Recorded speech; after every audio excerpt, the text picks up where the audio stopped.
के हुन्छ जब एउटा देशको धैर्यको बाँध नै टुट्छ? आज हामी ठ्याक्कै त्यही कुरा हेर्दैछौँ। 2082 साल भदौमा नेपाललाई हल्लाएर राख्ने ती घटनाहरूको गहिराईमा पुग्नेछौँ, जसले देशको राजनीतिमा एउटा ठूलै भुइँचालो ल्यायो। प्रश्न एकदमै सोझो छ। आखिर कसरी एउटा सानो देखिने सामाजिक सञ्जालमाथिको प्रतिबन्धले सरकारै ढालिदिने अवस्था आयो? यो सुन्दा अलि अचम्म लाग्न सक्छ, होइन? तर यसको जवाफ खोज्न हामीले घटनालाई एकदमै मसिनो गरी केलाएर हेर्नुपर्छ।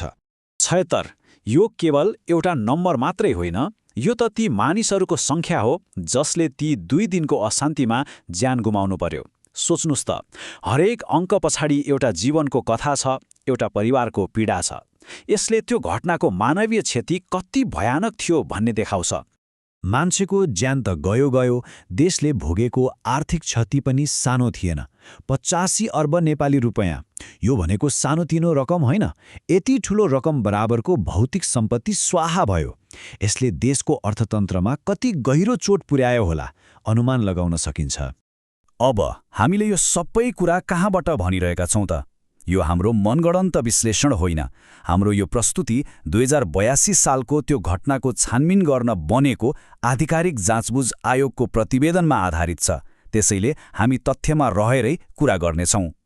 ल अब पहिलो खण्डमा प्रवेश गरौँ, आगोमा जलिरहेको राष्ट्र। प्रतिवेदनले एउटा एकदमै महत्त्वपूर्ण कुरा के भन्छ भने त्यो सामाजिक सञ्जालमाथिको प्रतिबन्ध, त्यो त एउटा सानो झिल्को मात्रै थियो। खासमा त दशकौँदेखि मनभित्र जम्मा भएको असन्तुष्टिको आगोमा त्यो झिल्को परेको थियो। यसो भए त्यो झिल्को के थियो त? आयोगको प्रतिवेदन अनुसार घटनाको तत्कालको कारण एकदमै स्पष्ट छ। सरकारले भदौ 19 गते दर्ता नभएका सामाजिक सञ्जाल प्लेटफर्महरू बन्द गर्ने निर्णय गर्यो।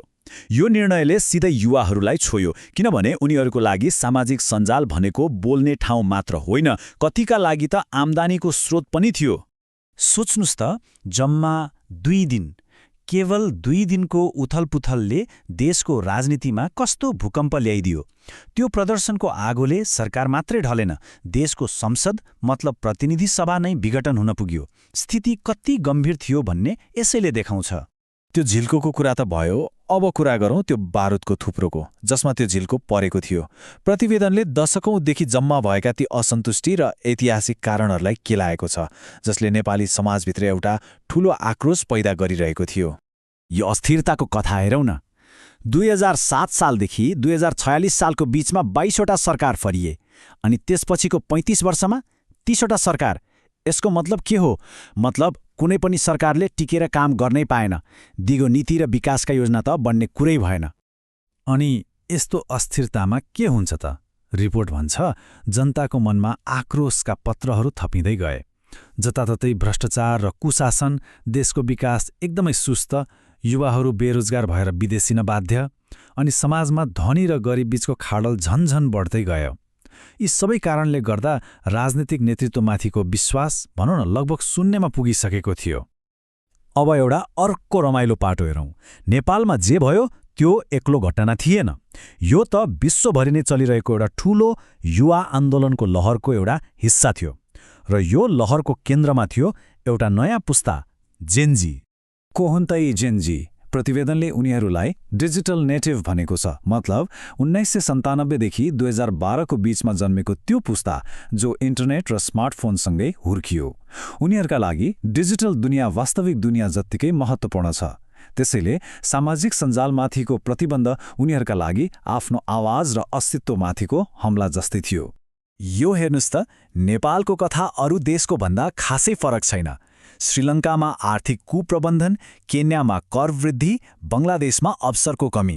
कारण फरक देखिए पनि विश्वभरका युवाहरू उस्तै मुद्दाहरू, भ्रष्टाचार, असमानता अनि भविष्यको चिन्ता लिएर सडकमा थिए। नेपालको आन्दोलन पनि यही विश्वव्यापी लहरको एउटा प्रतिध्वनि थियो। ल, अब हामी त्यो अशान्तिको केन्द्रमा पुग्छौँ। आयोगको प्रतिवेदनले भदौ 23 र 24 गतेका घटनालाई कसरी छुट्याएर हेरेको छ त्यो एकदमै महत्त्वपूर्ण छ। आउनुहोस् यसको चिरफार गरौँ। भदौ 23 र 24 यी 2 दिनको प्रदर्शनमा आकाश जमिनको फरक थियो, प्रतिवेदनले भन्छ। पहिलो दिन मतलब 23 गते प्रदर्शनको नेतृत्व जेनजीले गरेको थियो र मुख्य कारण थियो सामाजिक सञ्जालमाथिको बन्दिज। तर 24 गतेको कथा बिल्कुलै फरक छ। त्यो दिन कुनै आयोजक थिएन, त्यो त अघिल्लो दिन भएको दमन र हिंसाप्रतिको एउटा स्वतःस्फूर्त आक्रोश थियो, जसमा युवा मात्र होइन, अरू उमेर समूहका मानिसहरू र आपराधिक तत्त्वहरू पनि मिसिए। आयोगको प्रतिवेदनले नै के भनेको छ भने युवाहरूसँगै अन्य उमेर समूहका व्यक्तिहरू पनि स्वतःस्फूर्त रूपमा सडकमा निस्किए। यो वाक्यले नै 24 गतेको घटनाको चित्र स्पष्ट पार्छ। यो कुनै योजनाबद्ध कार्यक्रम थिएन, यो त राज्य विरुद्ध जम्मा भएको आक्रोशको विस्फोट थियो, जसमा जो आक्रोशित थिए सबै सडकमा आए। तर यहाँ एउटा एकदमै गम्भीर निष्कर्ष छ।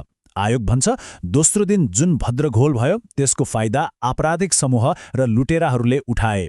सुरक्षा व्यवस्था कमजोर भएको मौका छोपेर उनीहरूले स्थितिलाई अराजकतामा बदले। जनताको आक्रोशको आगोमा उनीहरूले आफ्नो रोटी सेके, जसले गर्दा देशैभरि लुटपाट र आगजनी मच्चियो। ल, समस्याको चिरफार त भयो, अब समाधान के त? खुसीको कुरा, आयोगले समस्या मात्र देखाएको छैन, भविष्यमा यस्तो अवस्था फेरि नआओस् भनेर समाधानको एउटा बाटो, एउटा मार्गचित्र पनि दिएको छ। आयोगले 5वटा मुख्य सुधारका कदमहरू सुझाएको छ, जस्तै पहिलो, राजनीतिक दल र चुनाव प्रणालीमा सुधार गर्ने। दोस्रो, संवैधानिक निकायहरूलाई स्वतन्त्र र बलियो बनाउने।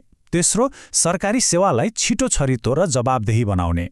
चौथो, भ्रष्टाचार नियन्त्रणलाई कडा बनाउने। र पाँचौं, सुरक्षा संयन्त्रलाई यस्तो बनाउने कि भविष्यमा यस्ता कमजोरी नदोहोरियुन्। यी कुनै टालटुले समाधान होइनन्, बरु देशको प्रणालीलाई नै भित्रैदेखि सुधार गर्ने योजना हुन्। अन्त्यमा यो प्रतिवेदनले राष्ट्रको रोग के हो त्यो पनि बतायो र त्यसको उपचार के हो त्यो पनि बतायो। तर सबैभन्दा ठूलो प्रश्न त के हो भने, के बिरामी मतलब हाम्रो देशको राजनीतिक नेतृत्व र संयन्त्र यो उपचार लिन तयार छ? के यी गहिरा परिवर्तनहरूलाई साँच्चै आत्मसात गर्न सकिएला?